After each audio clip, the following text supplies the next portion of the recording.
So continuing with our discussion on the mains 2024 question papers, we'll move to GS3 segment. So in that we are going to discuss today the environment and the disaster management section. So if you are well aware of the syllabus, so it deals with conservation, then it deals with pollution and degradation of the environment, then environmental impact assessment, and finally disaster and disaster management. Now, if we analyze the trend or the type of questions that have been asked, so we know floods have been a common cliched or ubiquitous term throughout the country in recent years. It has been repeatedly asked in different forms, demanding different types of initiatives or different types of aspects. So again, we have floods, but this time again the trend is shifting from not only discussing about the disasters or discussing about the degradation of environment, and not only just initiatives taken but also dealing with alternative technologies that is there. And some questions like the Sendai framework, the disaster resilience and risk reduction, those are purely static parts, so there is no other option but to cram or try and understand and then write in your own words. So without further ado, we'll start with the discussion. So here we are going to discuss environment and disaster management GS3. So first we'll deal with the gigantic questions, 250 words questions. So here we can see this. The world is facing acute shortage of safe fresh water. This is a big cause of worry because we know we have agricultural over extraction of agriculture. We'll straight away write the question because that is the main challenge. Then what are the alternative technologies? So this is important. So we cannot restrict ourselves to traditional methods or just save water, don't avoid flushing, and don't use drinking water for other domestic purposes. We have to focus on what has been making news. A little bit of science and technology we have to associate with this. So, and briefly discuss any three such technologies and merits and demerits. Here you, when it talks about alternative technologies, unless and until you have been a pioneer or developed one of your own, you cannot write randomly, so you need to be aware of that. So let's get to how we'll start with the answer. So again, don't try and copy the question into the answer. Is not an engineering, medical, or board examination. So you can start with that the UN Water Development Report has highlighted that, don't put arrows, write complete sentences, that around 2 billion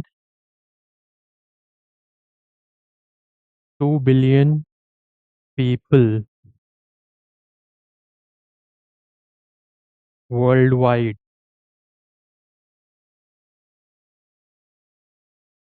are affected by water shortage. So this is one way of writing the introduction. Other way is that if you are well aware with the current affairs, so you can write in this way also, that the Niti Aayog composite water management index, which calculates or estimates the water stress. So it has estimated that three-fourth three-fourth of households,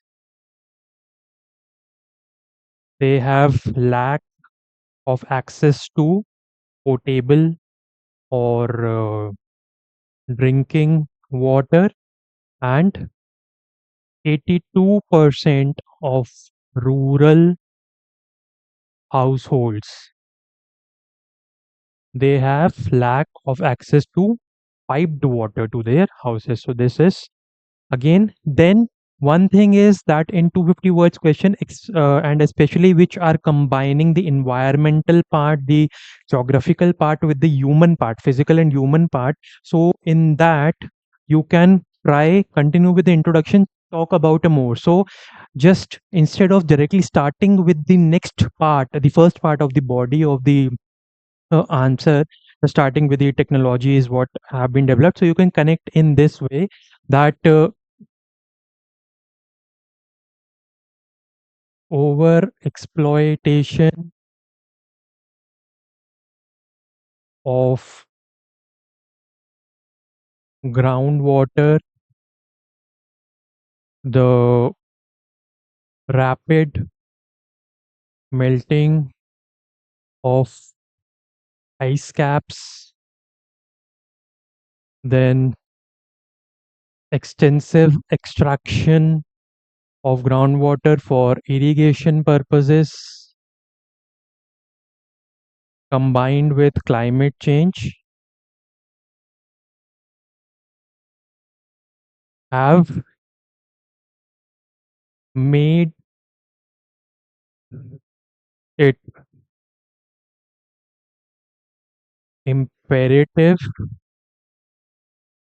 to adopt alternative technologies,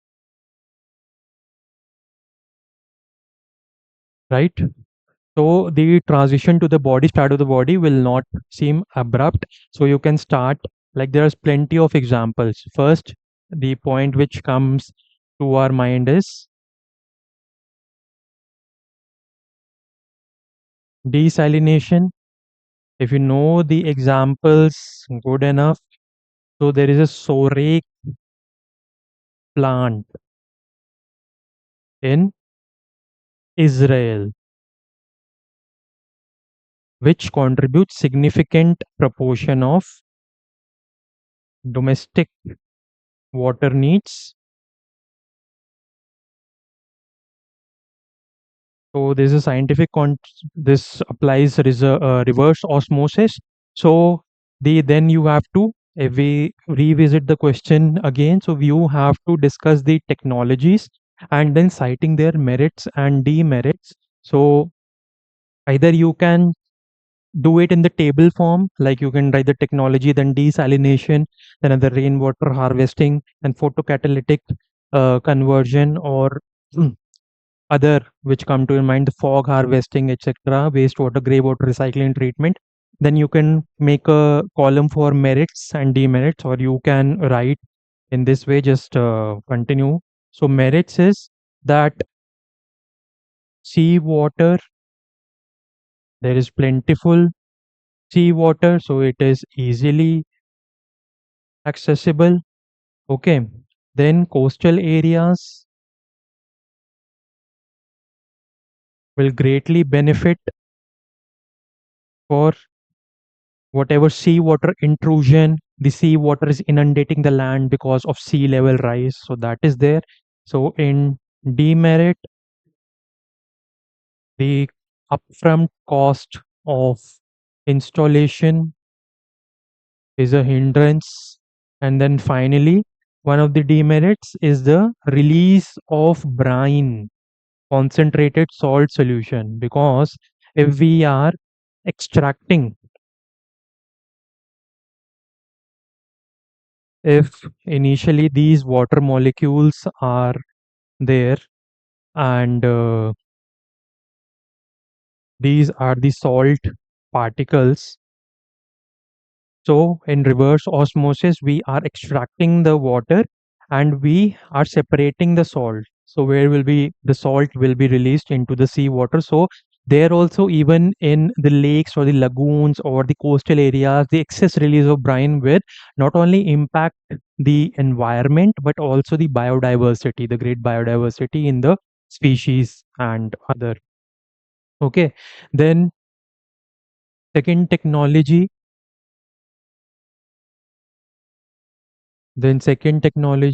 we can rainwater harvesting. Now you might wonder that what is so alternative or so revolutionary apart from this, because it is adapt, it's the lack of adaptation and awareness that is there. We have traditional methods of rainwater harvesting also, but it has to be.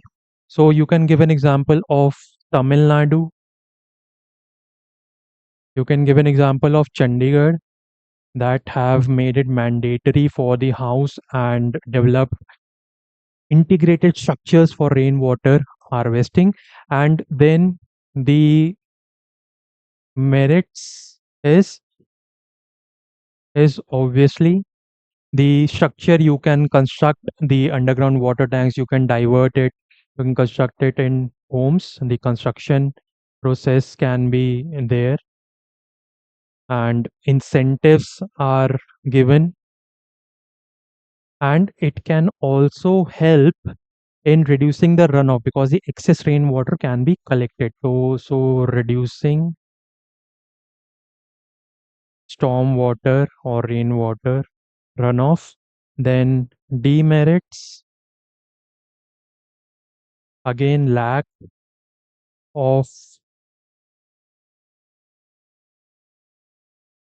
awareness. Okay.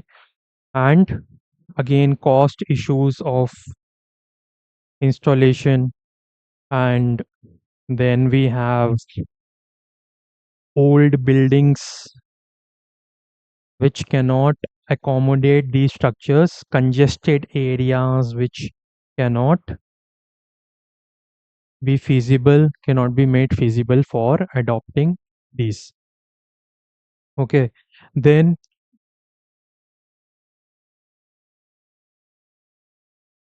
third, we can mention the fog extraction. Okay. So by the name, you can make out that it is the fog that is being there.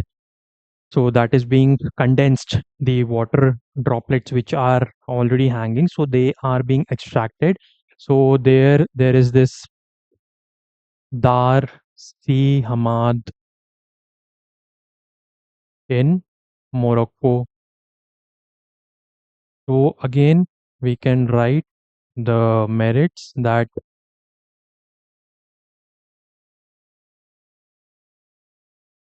it can be moisture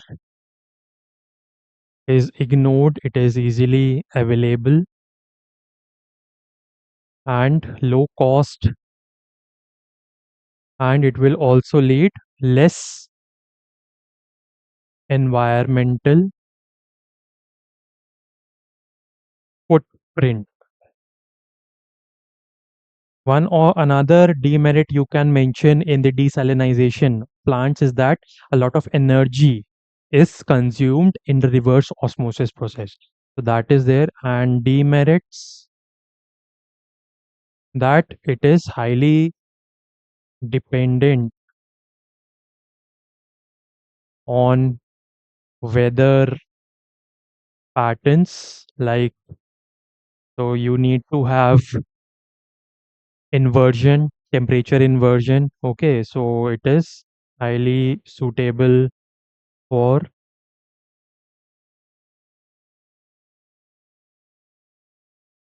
limited areas. Fine.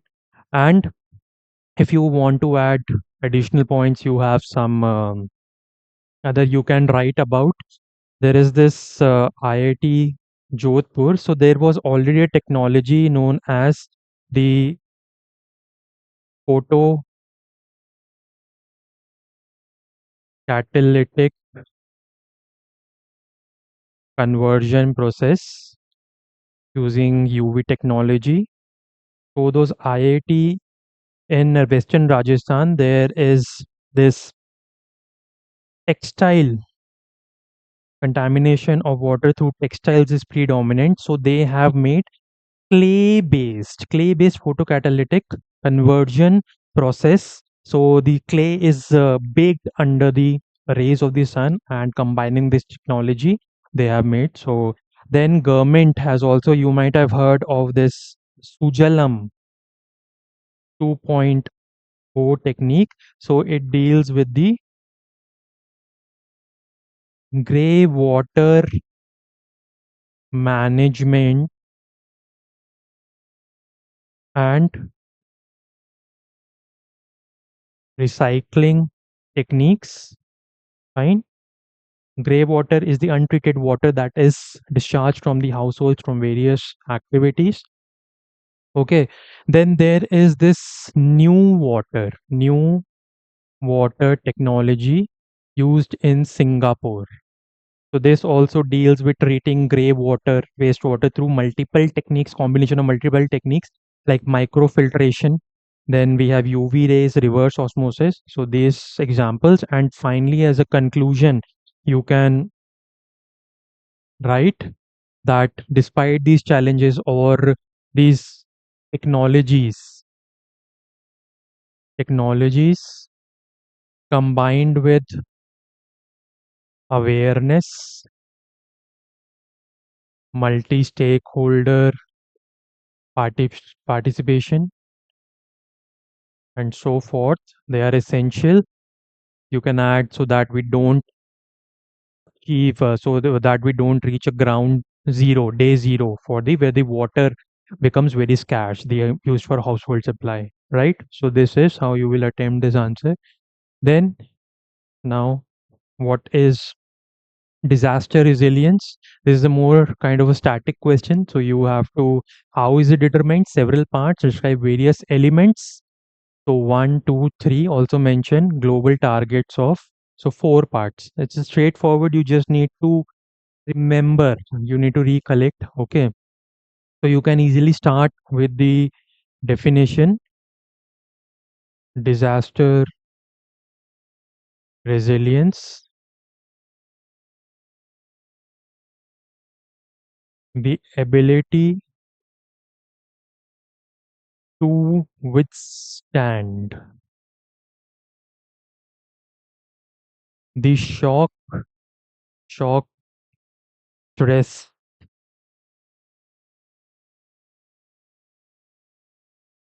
occurring due to calamities,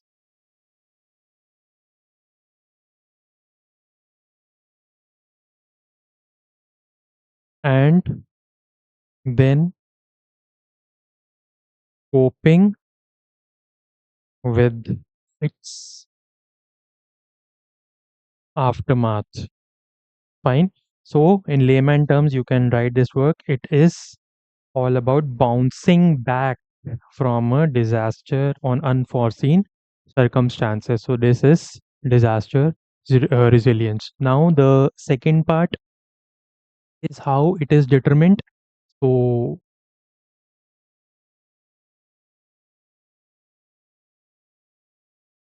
so the determinants, we can say, first of all, the risk assessment or determination. So, this is done through measuring or estimating hazards, vulnerability. You should be aware of all these terms. The coping capacity, fine. Then the infrastructural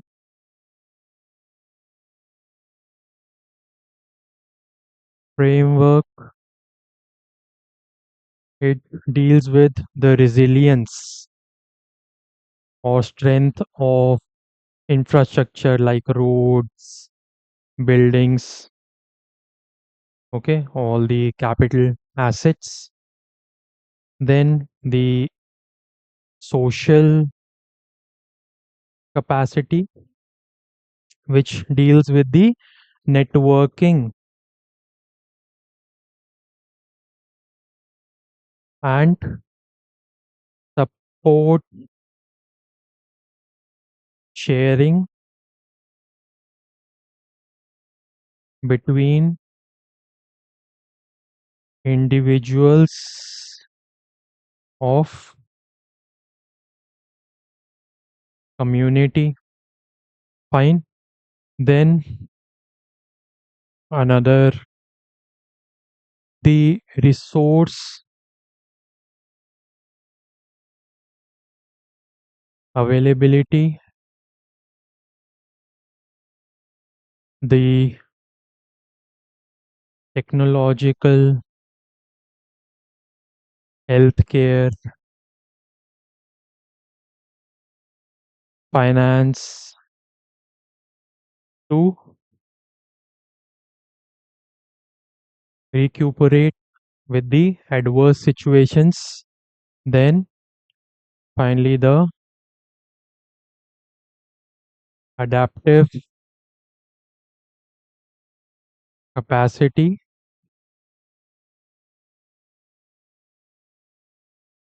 to deal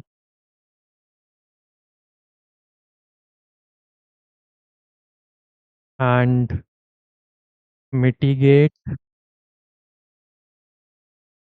and rehabilitate rehabilitative measures after a disaster has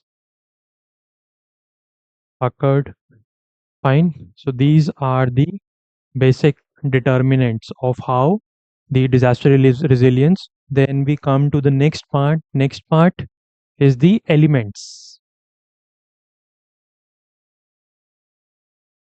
of disaster resilience. So here you can sort of draw a table combined with flow chart. So here we have to first give the context, that is disaster resilience for what. Okay, so here you have various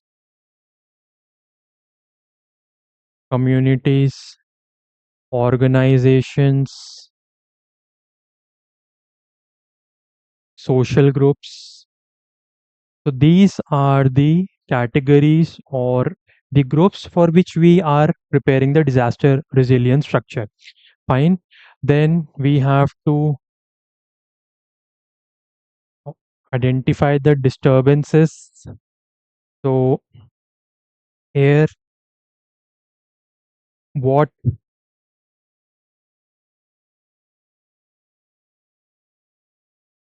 when do we adapt? Okay, so where various not only like disasters, floods, earthquakes, but also conflicts, unrests, shortage of fuel,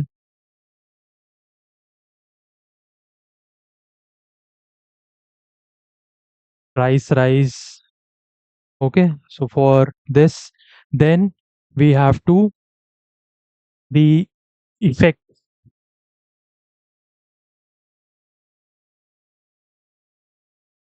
we have to discuss the here this will come under the shock and stresses.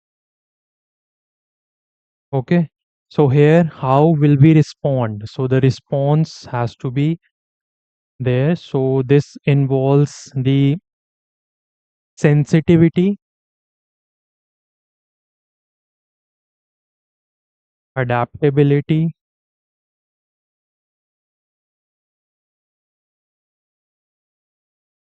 Okay, so sensitivity means how a community, how much a community, a group can handle that particular situation, and adaptability is how you can elaborate a bit. So how we can cope with that mechanism, and finally the result which all these lead to. So there can be four outcomes.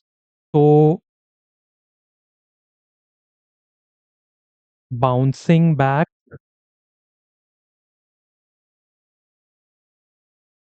with improvement. So here not only this is a condition where not only have we been resilient and adapted ourselves successfully to that particular disaster or hazard, but there is an improvement. We are better off than we were before. Then second, we have only bounce back. Okay, so bounce back means we have recovered or adapted, mitigated the, we have achieved the previously established status quo. Fine. Then we have recovered but not fully. That means we are below the initial status quo that was there before the disaster struck. So recovered, but the level is not the same, level is low. And finally, catastrophic damage, where it is very difficult, very impossible to recover whatever we have lost. So these are the conditions, and you can, if you have less time, you can draw this chart and move on, or you can then discuss or elaborate upon it further. Okay. And so we have, and next we have the Sendai framework. So this is a static portion which you should be aware of. So 7 targets to be met till from 2015 2030. So here what we have to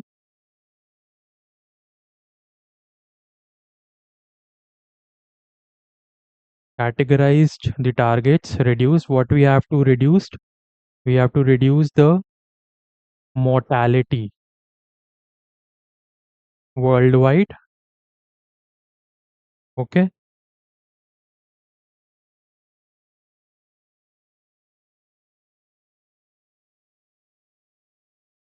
Number or proportion of people affected by the disaster. Okay, these are hunger we have to reduce. Okay, so then we have the reduce the economic loss in relation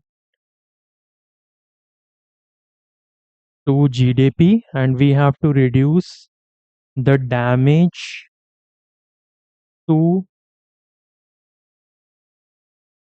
infrastructure and disruption of services. Finally, so this we have to reduce. Okay, and apart from that, what we have to increase. I hope it is visible, this color. Okay, so what we have to increase is to increase the number of countries having their own disaster risk reduction framework. Fine. Then we have to increase the international cooperation with developing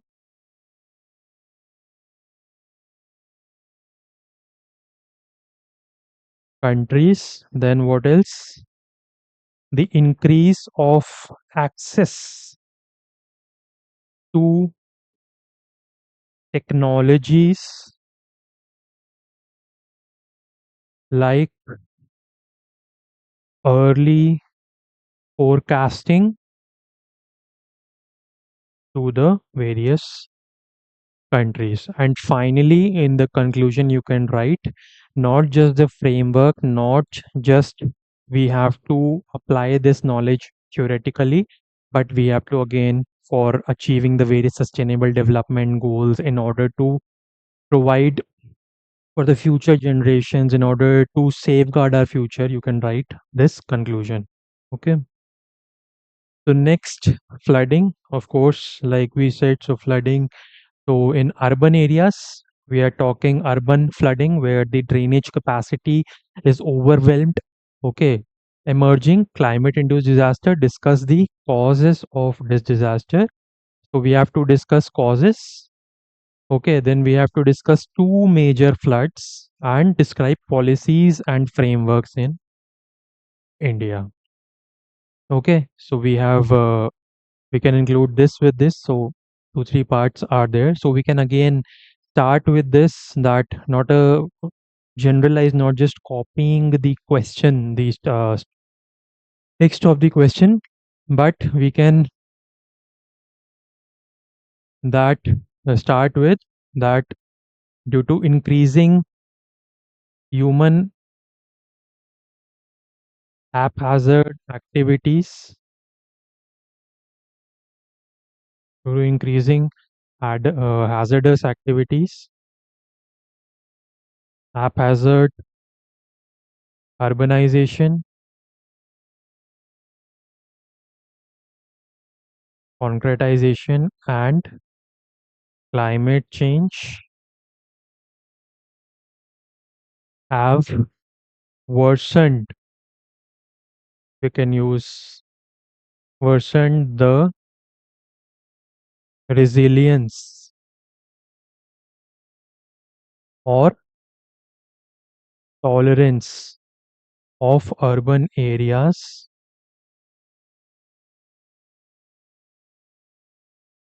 to floods, and we can put as much as 40% of the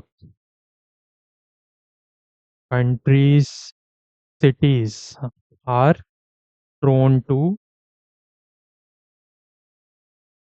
urban floods, okay, due to combination of multiple factors. So you are again providing a connection, not just an abrupt start to the next part. So you might be knowing a lot of, but in such questions, examples are very necessary. The scope for drawing a diagram is negligible.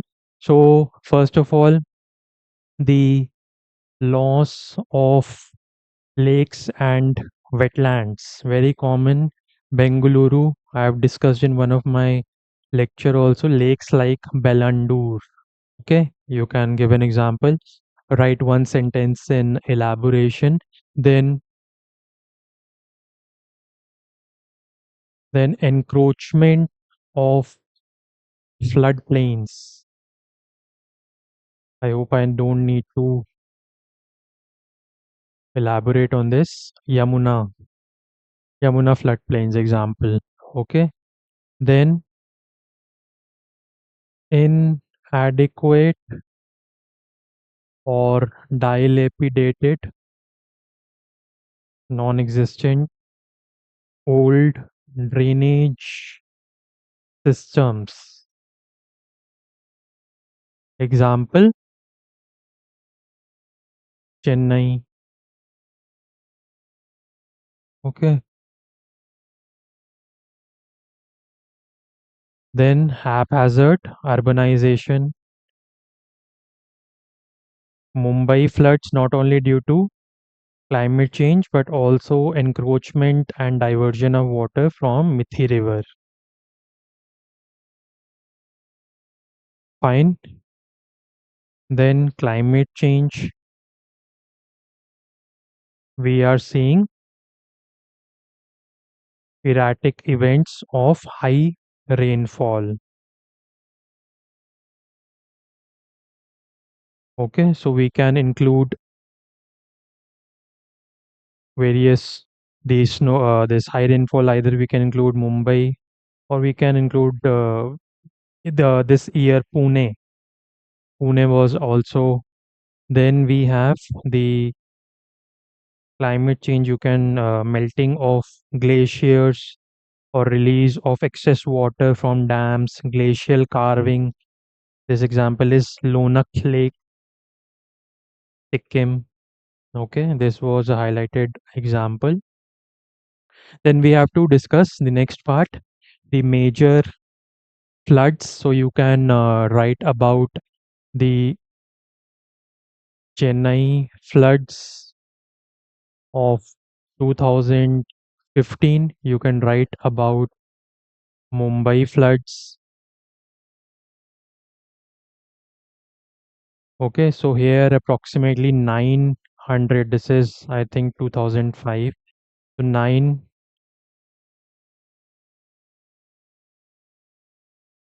so more than 949 mm of rainfall in 24 hours. Transport affected, thousands of crores they were lost. Okay, Chennai also great deal of loss to infrastructure.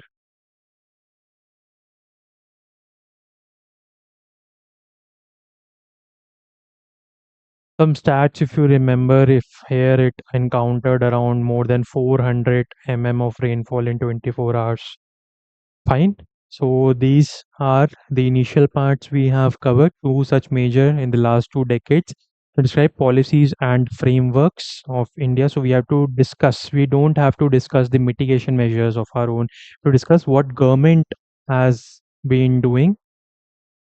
So we can write some points here, the government initiatives, the policies. So this includes the National Disaster Management Plan 2016. Okay. So this was for rejuvenating the drainage systems, modernizing and rejuvenating the drainage systems to increase its capacities to bear the excess water. Fine. Then we can write about Amrut Mission, Atal Mission for Rejuvenation and Urban Transportation. So this is Amrut. So this is for what we can say green urban green spaces, sort of wetlands which can spawn cities concept. Then we can the cleaning, the cleaning refurbishment of drainage, stormwater drains are going to be maintained. So you can add certain differences, more or less. We the aim is same. Then smart cities mission to improve the structures on the lines of cities abroad. Then the integrated management guidelines for flood management. This was in 2020. Fine. So these are the government initiatives. And finally, so we have completed the answer. So again, you can write, you can be innovative and write a good conclusion. Fine. Now we come to the less expansive, extensive questions. So again, here we have industrial pollution. So this is also I discussed. It is part of syllabus of GS3, explicitly mentioning the degradation and pollution of environment. So again, discuss the various mitigation measures to this and also the government's initiatives. So various mitigation measures and also the government's initiatives. So both the aspects have to be dealt with. So first, again, the again generalized, you can start with some stats. So 70% you can this was a report in CPCB, Central Pollution Control Board report of 2023, that 70 70% of surface water, surface water or river water resources have been found to be severely contaminated through discharge of industrial effluents which have to be dealt with to form a connection with the next part. So various mitigation measures. So so liquid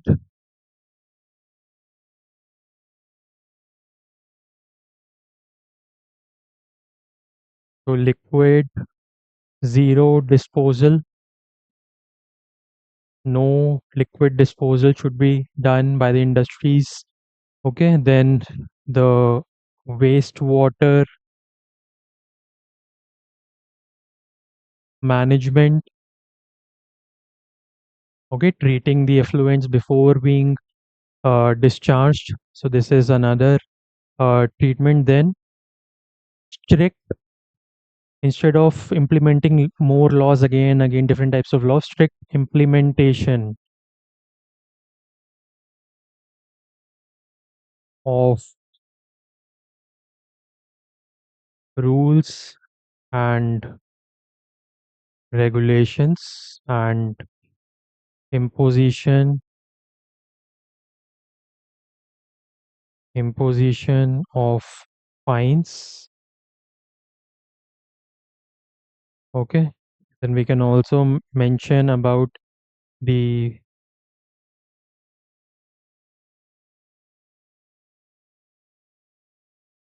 the concept of public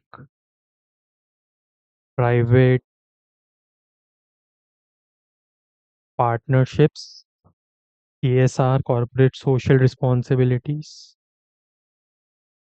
Fine. And then we have to talk about in the next part the government initiatives. So some points you can come up with your own on your own, but others you have to be aware of. You should be reading the current affairs now and again. So here you have first of all one of the most common Namami Gange program to clean the Ganges River to get rid of the sewage, the effluents and defecations. Then we have the National River Water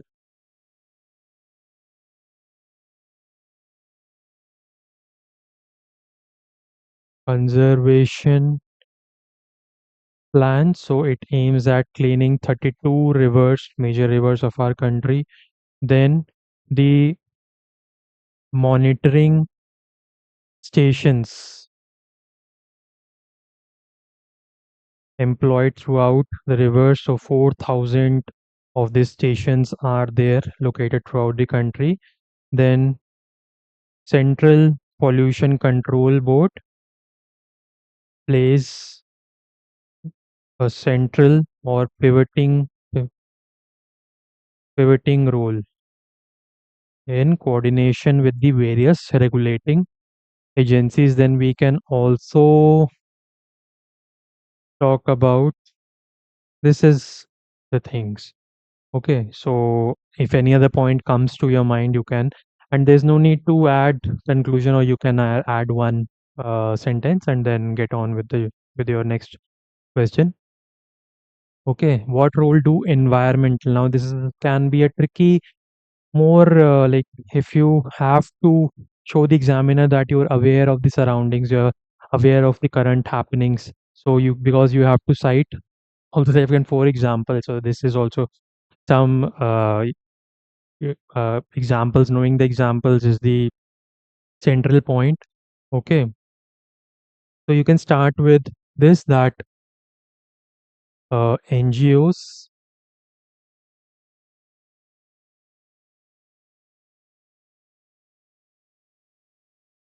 NGOs and activists play an important role in mobilizing communities and spreading awareness among people. So that they can be active participants in the environmental impact assessment. This is clearly written in the syllabus. So everything is within the syllabus. So then the important part is the examples part.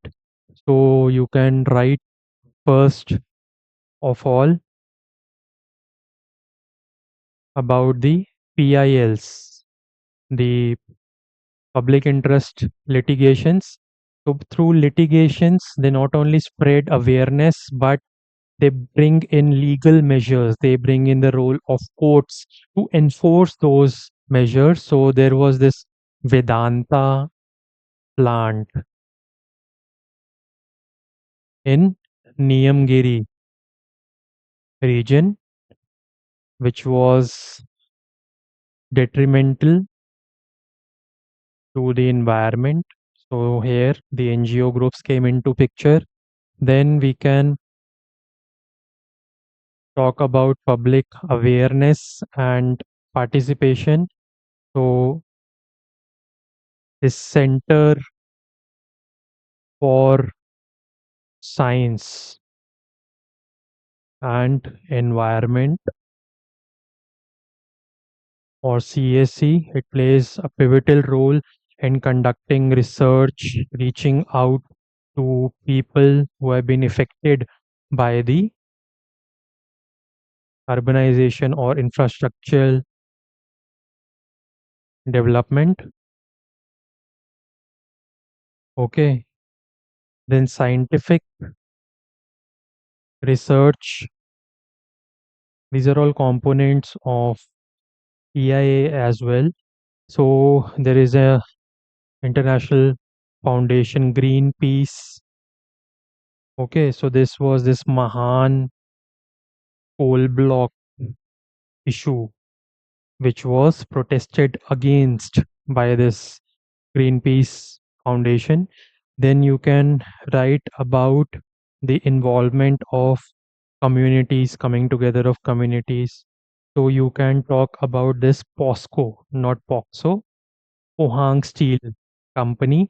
So this was these communities formed this POSCO Pratirodhak Samiti. So they not only spread awareness but mobilized the people, mobilized the communities to come together and fight against the atrocities or the detriments that were caused to the environment. And finally, you can conclude that these NGOs, being the voice of the people, they play a very important role in helping us safeguard the environment and enforce the mechanisms and mitigation measures envisaged in the environmental impact assessment. These we can see that the environmental, these are the questions which were from this section. So rest at the end, I hope this was an enlightening session, like just like we discussed about the GS1 geography paper. So keep studying, don't worry about the results. Okay. So till we meet next time, Jai Hind.